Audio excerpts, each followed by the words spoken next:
Demon slayer season 4 episode 5। तो episode की starting होती है और वहाँ पर हम मिस्सूरी और तांजिरो को देखते हैं, जहाँ पर जो मिस्सूरी होती है वो तांजिरो को वहाँ पर पैन केक खिला रही होती है जो कि उसने खुद बनाए होते हैं। और जो तांजिरो रहता है वो वहाँ पर फर्स्ट टाइम किसी केक को खा रहा होता है। उसके अगले सीन में मिस्सूरी को देखते हैं जो कि तांजिरो को उसकी यूनिफॉर्म देती है ट्रेनिंग के लिए, जहाँ पर हम देखते हैं जो मिस्सूरी उसने सभी को गर्ल्स जैसी ड्रेस दी होती है ट्रेनिंग के लिए, जहाँ पर वो उन सबको डांस कराने लगती है ताकि उनकी जो बॉडी है वो फ्लेक्सिबल हो जाए। और उस साथ ही डांस के बाद वो उन सबसे स्ट्रेचिंग भी करवाती है। और जिसके बाद फिर जो मिस्सूरी रहती है वो डेमो के लिए एक स्लेयर को स्प्लिट करना सिखाती है, साथ ही वो ये चीज तांजिरो को भी सिखाती है। और जिसके बाद फिर जो तांजिरो रहता है वो वहाँ पर मिस्सूरी की ट्रेनिंग कंप्लीट कर ओबेनाई के मेंशन में चला जाता है उसकी ट्रेनिंग करने के लिए। और वो उसके लिए भी काफी एक्साइटेड होता है, पर फिर जो ओबेनाई रहता है वो उसे वहाँ पर आते ही चुप करा देता है। और साथ ही ओबेनाई ये भी कहता है कि लगता है तुमने मिस्सूरी की ट्रेनिंग में कुछ ज्यादा एंजॉय किया है, जहाँ पर हम देखते हैं जो मिस्सूरी थी वो ओबेनाई को लेटर लिखा करती थी जब तांजिरो उसके पास था ट्रेनिंग के लिए। और साथ ही उस लेटर में मिस्सूरी ने ये भी लिखा था कि उसने तांजिरो को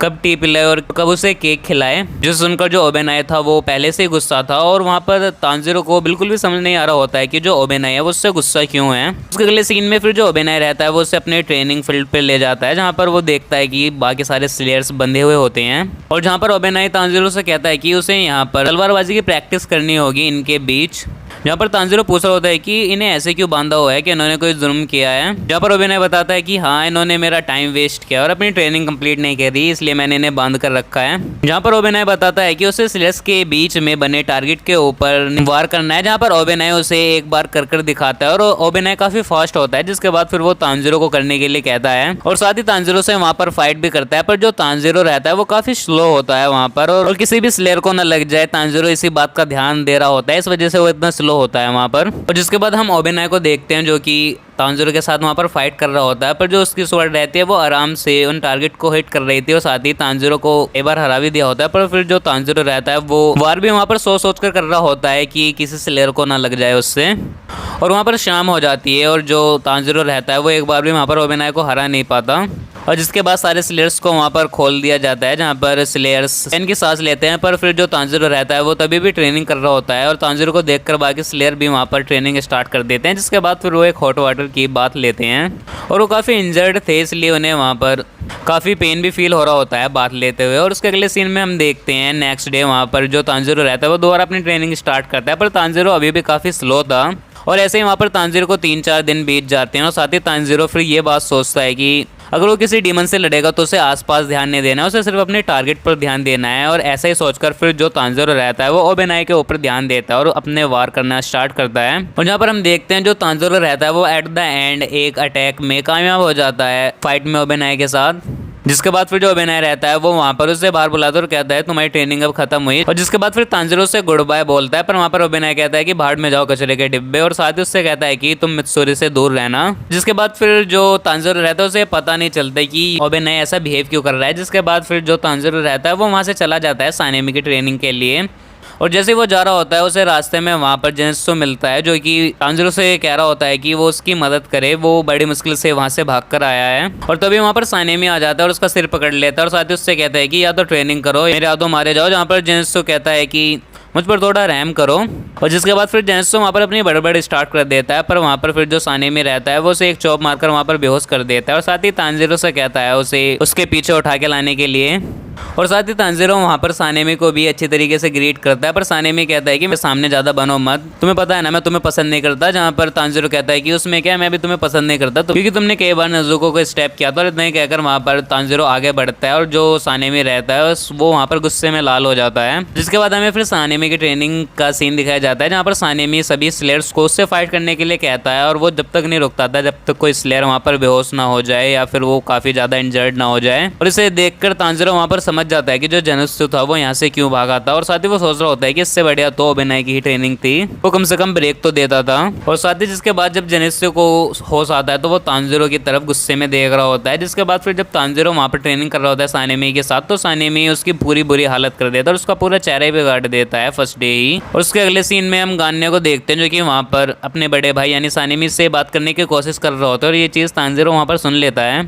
और वहाँ पर जो सानेमी रहता है वो गुस्से में होता है और वो गान्या से कह रहा होता है कि मेरा कोई भाई नहीं है, तुम यहाँ से चले जाओ। गान्या वहाँ पर कहता है कि वो काफ़ी टाइम से बहुत ट्राई कर रहा है, इसलिए वो स्लेयर कॉर्प्स में भी है। पर वहाँ पर सानेमी ये कहता है कि जिसे कोई ब्रीदिंग टेक्निक ही नहीं आती उसको कोई स्लेयर होने का कोई फायदा नहीं है, इसलिए तुम यहाँ से चले जाओ। पर वहाँ पर गैन्य उससे कह रहा होता है कि उसने काफी मेहनत करी है तभी वो यहाँ तक पहुंचा है और उसने इसके लिए एक डेमन को भी खाया है। और इतना ही सुनकर सानेमी वहाँ पर रुक जाता है और वहाँ पर फिर कहता है कि क्या कहा तुमने एक डेमन को खाया। और जिसके बाद फिर सानेमी वहाँ पर गुस्से में गान्य की तरफ बढ़ता है उसकी आंखें फोड़ने के लिए, पर वहाँ पर तांजीरो से आके रोक लेता है। जिसके बाद वो दीवार तोड़कर बाहर आ जाते हैं, जिसे देखकर जो जिनित्सु रहता है वो कहने लगता है कि अरे वो सानेमी आ गया, दोबारा यहाँ पर बेहोश होने की एक्टिंग करो वरना फिर वो दोबारा हमसे फाइट करना स्टार्ट कर देगा। पर वहाँ पर जो जिनित्सु रहता है वो देखता है ये तो तांजीरो है, पर तभी वहाँ पर सानेमी बाहर निकल कर आता है, जहाँ पर तांजीरो सानेमी से कह रहा होता है कि क्या तुम गैन्य को मार दोगे। अब कहता है कि नहीं, ये रूल्स के खिलाफ है, पर वो उसकी हालत इतनी बुरी कर देगा ताकि वो दोबारा प्लेयर्स कोप्स में भर्ती ना हो पाए। पर साथ ही सानेमी ये भी कहता है कि अगर वो अभी कोप्स को छोड़कर चला जाए तो वो अपने भाई को माफ कर देगा। पर वहाँ पर जो तांजीरो रहता है वो उसकी बातों को सुनकर वहाँ पर गुस्से में आग बबूला हो जाता है और साथ ही उससे कहता है कि तुम ऐसा नहीं कर सकते, और वैसे भी तुमने भी कहा तुम्हारा कोई भाई नहीं है, इसका मतलब गान्य कुछ भी करे उसको तुम्हारे लिए कोई मतलब नहीं है, वो जो चाहे वो कर सकता है। और साथ ही उसने कोप्स में भर्ती होने के लिए काफी मेहनत भी करी है। और फिर वहाँ पर सानेमी कहता है कि ऐसा है तो सबसे पहले मैं तुम्हारी हड्डियां ही तोड़ूंगा। जिसके बाद फिर वो जोरदार वहाँ पर तांजीरो के पेट में एक मुक्का मारता है, पर वो देखकर ये हैरान होता है कि तांजीरो ने उसके मुक्के को डोज कर लिया है। और जिसके बाद तांजीरो वहाँ पर उसकी गर्दन पर एक किक करता है, जिसे देखकर जिनित्सु वहाँ पर शॉक हो जाता है और साथ ही जो सानेमी रहता है वो नीचे बैठ जाता है। जिसके बाद तांजीरो जिनित्सु से कहता है कि वो गान्य को लेकर यहाँ से भाग जाए, जहाँ पर जिनित्सु कह रहा होता है कि पागल हो गया, मेरा नाम क्यों ले रहे हो तुम। और जहाँ पर तांजीरो और सानेमी की फाइट चली रही होती है, जहाँ पर सानेमी कह रहा होता है कि तुम में दम है पर अभी मैं तुम्हें यहीं पर खत्म कर दूंगा। जिसके बाद हम जिनित्सु को देखते हैं जो कि वहाँ पर गान्य को लेकर भाग रहा होता है और साथ ही वो भागते हुए वहाँ पर उसके बड़े भाई की भी बेइज्जती कर रहा होता है, जिसे सुनकर गान्य वहाँ पर जिनित्सु को एक पंच भी कर देता है। और दूसरी तरफ हम देखते हैं जो बाकी सारे स्लेयर्स होते हैं वो किसी तरह सानेमी और तांजीरो को अलग अलग करते हैं। और साथ ही उसके अगले सीन में हम देखते हैं तांजीरो की इस हरकत की वजह से जो कासुगा एक रो था वो तांजीरो को वहाँ पर लेक्चर दे रहा होता है एक रूम में, और इसी वजह से उसकी ट्रेनिंग भी वहाँ पर बंद कर दी जाती है सानेमी के साथ, उसे वहाँ से भेज दिया जाता है। पर तांजीरो को वहाँ पर सिर्फ इस चीज़ का बुरा लग रहा था कि उसने सानेमी और गान्य के रिलेशन में और ज़्यादा इश्यूज कर दिए हैं अब। और उसके अगले सीन में हम देखते हैं जिनित्सु और तांजीरो वहाँ पर स्टोन हाशिरा की ट्रेनिंग के लिए जाने लगते हैं और वो वहाँ पर जाते हुए बात कर रहे होते हैं। जिसके बाद जिनित्सु ये भी कह रहा होता है कि ये स्टोन हाशिरा का ट्रेनिंग ग्राउंड पहाड़ में इतनी ऊपर क्यों है। और जैसे वो वहाँ पर ऊपर पहुँचते हैं वो देखते हैं इनोसुके और बाकी सारे कोप्स को जो कि वहाँ पर झरने के नीचे बैठे होते हैं और मेडिटेशन कर रहे होते हैं। जिसके बाद पीछे से उन दोनों को ग्योमी की आवाज़ आती है जो कि कह रहा होता है कि अगर तुम अपना दिल और मन साफ कर लो तो तुम्हें आग भी ठंडी लगती है। जहाँ पर हम ग्योमी को देखते हैं जिसने अपने कंधे पर काफ़ी सारे पेड़ के तने रखे हुए होते हैं और उसके चारों तरफ आग लगी हुई होती है, और जिसे देखकर वहाँ पर जिनित्सु और तांजीरो दोनों ही शौक हो जाते हैं और वहाँ पर ग्योमी उनका अपने ट्रेनिंग ग्राउंड में स्वागत करता है। और इसी सीन के साथ इस एपिसोड का यहाँ पर एंड हो जाता है। तो आई होप आपको इस एपिसोड की एक्सप्लेनेशन पसंद आई हो, और हाँ अगर आपको इसके पिछले एपिसोड्स की एक्सप्लेनेशन देखने हो तो उनके लिंक भी मैंने इस वीडियो के डिस्क्रिप्शन में दे दिया, आप उन्हें भी कंप्लीट देख सकते हैं। तो इस वीडियो में इतना ही, मैं मिलूँ आपको नई वीडियो में नई एनिमे फिर नई वेब सीरीज़ की एक्सप्लेनेशन के साथ। तब तक के लिए गुड बाय।